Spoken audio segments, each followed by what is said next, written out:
Epic Universe has finally arrived, Universal Orlando's most ambitious project yet, spanning the full spectrum of theme park immersion, from dueling coasters powered by flux capacitors, hopping across collapsing jungle mine tracks, to exploring through catacombs crawling with legendary monsters. Epic Universe pulls you into blockbuster worlds, but after so many years of anticipation, does it live up to the promise? Hi, I'm the Frugal Brit, and in this video I'll guide you through all Universal Epic Universe's lands, rides and attractions behind each portal. Without further ado, let's dive in. The journey into Epic Universe begins at the base of the towering Kronos portal, topped with orbiting rings and golden medallions. Your first steps into the park will take you into Celestial Park, the largest land at Epic Universe, serving as the park's central hub, connecting all other universes which we'll be exploring as part of this video. But we start in Celestial Park, entering through the Kronos, with the Helios Grand Hotel visible at the far end, providing a visual anchor that draws your eye across the landscape. In terms of theming, Celestial Park draws from the Age of Wonder, a golden age where myth, magic and early science converge with a strong sense of romantic futurism. At the centre of it all is the park's Grand Fountain, which hosts informal water shows where jets of water move in sync with a sweeping orchestral score. Celestial Park is home to two attractions. The first of the tour is Constellation Carousel. Riders board creatures inspired by constellations, rising 6 feet in the air, enhanced by synchronised music and lighting. The star attraction at Celestial Park is Stardust Racers, a groundbreaking high-speed launch dual coaster where two separate tracks intertwine along 4,800 feet of track. Once through the transit station, riders board sleek, comet-shaped coaster vehicles picking either Team Yellow or Green. Both dispatch simultaneously, splitting off before rejoining in a tunnel under the station, giving onlookers a look at the flux capacitors which power the trains through Launch 1, propelling riders out of the tunnel at 62 miles per hour up a 133-foot top hat. At the peak, there's a brief moment of weightlessness before the trains dive down the other side. Next, riders are thrown in a non-inverting dive loop where the trains diverge before being slung back towards each other, crisscrossing over and under, with several airtime hops and a misty crossover near the station, before lining up for the second and final launch, which accelerates riders up into the ride's signature element, the Celestial Spin, a one-of-a-kind inversion where both trains invert and corkscrew around each other in perfect unison. For a few seconds, riders find themselves upside down, swirling around the other train. As the trains unwind, they dive low to the ground and begin a series of airtime hills and high-speed turns, with multiple near-miss moments with the trains zipping past each other at close range. There's one last ascending hop that brings the two trains together for the final brake run after 90 seconds of racing. Next, we'll head over to the east of the map for Super Nintendo World. Guests enter through a portal topped with familiar Mario power-ups before heading inside the green warp pipe tunnel, where green escalators carry you upward through an atmospheric star-speckled passageway which transports you to the Mushroom Kingdom. At the top, you'll arrive at Princess Peach's castle, complete with checkered floors, arched columns and royal banners. Exiting the castle is where the full reveal hits. You step into the heart of the colourful Mushroom Kingdom with a wide panoramic view facing Mount Beanpole, filled with incredible background animatronic scenery. Interactive games and lively set pieces are scattered throughout the land, enhanced by optional power-up bands that let you collect coins and unlock experiences. Landmarks like Toadstool Cafe, Mario Motors, and One-Up Factory are seamlessly blended into the environment, and there's even a chance to meet some of your favourite characters in person. Tucked into the base of Mount Beanpole, Yoshi's Adventure is the first ride you'll come across, a family-friendly Omnimover attraction. The queue winds gently through a colourful forest, up a large tree structure, before boarding colourful Yoshi vehicles.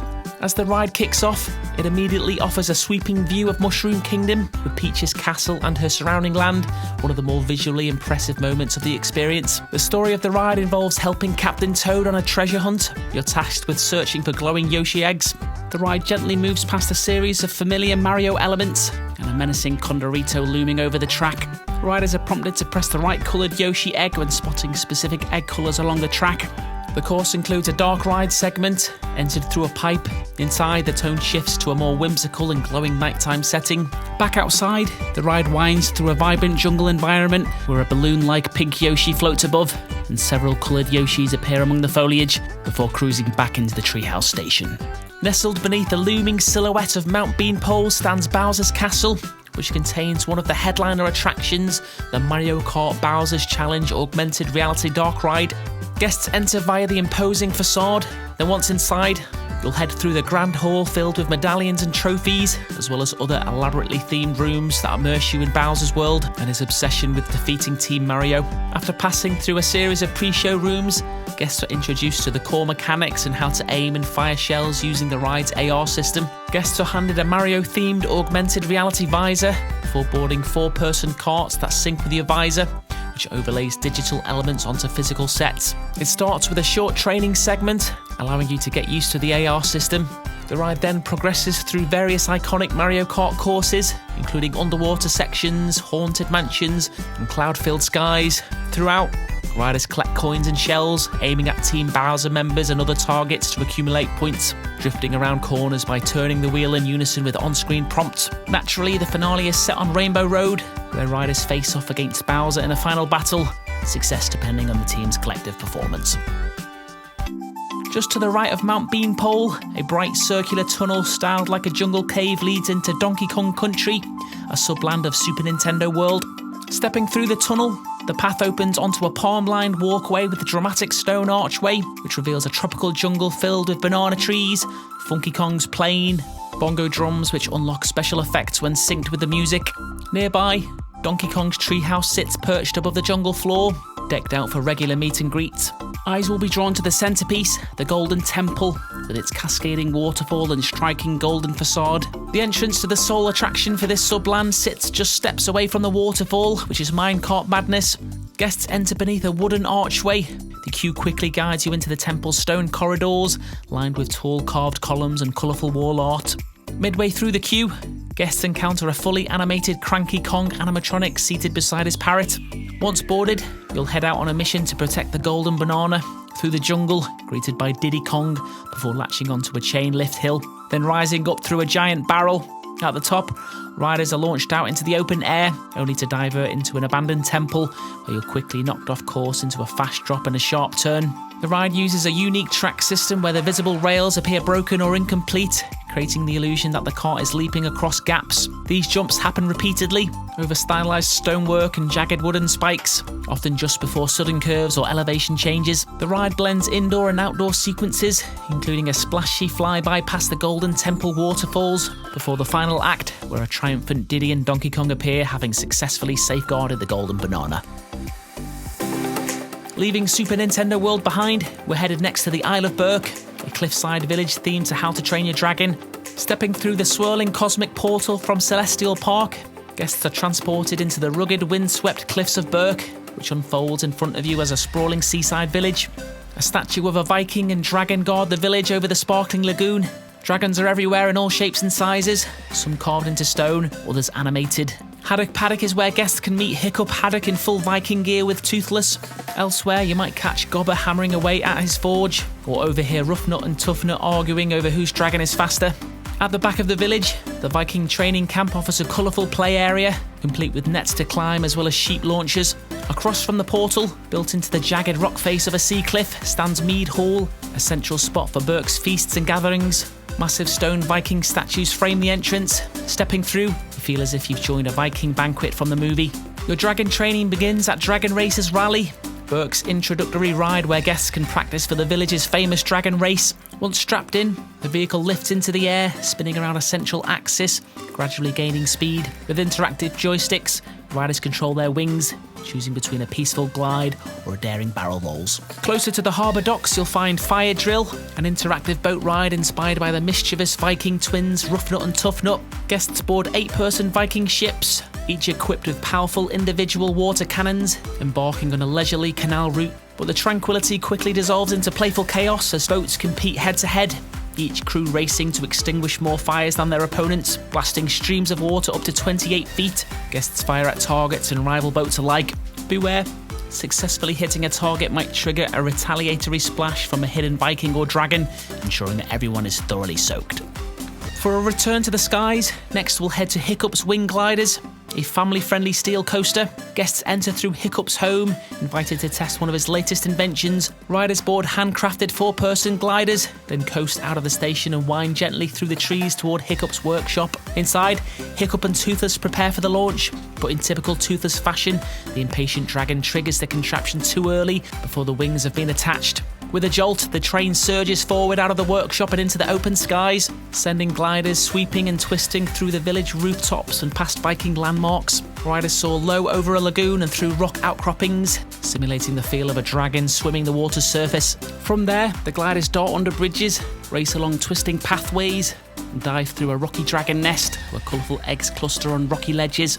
After a brief stall, the coaster rolls forward, only to fall back into the nest, where smoke hisses and gronkles appear. The coaster kicks back into gear, back to full speed, swooping into a lively dragon habitat, dodging colourful posts and dragon huts. After that, it's a fast glide across open fields, capped off with one final sweeping turn before returning to the station. A fast-paced, story-driven flight that's quickly become a fan favourite. For something a bit more relaxing after the rides, guests can wander over to the Great Hall Theatre, home to the Untrainable Dragon Live Spectacular. Inside, tiered seating surrounds a central stage that looks like a chunk of the BERK wilderness. Hiccup, Astrid and Gobber try to tame a wild new dragon, combining giant dragon puppets, dazzling special effects, sweeping music and plenty of crowd-pleasing surprises, including a full-size dragon which soars over the audience.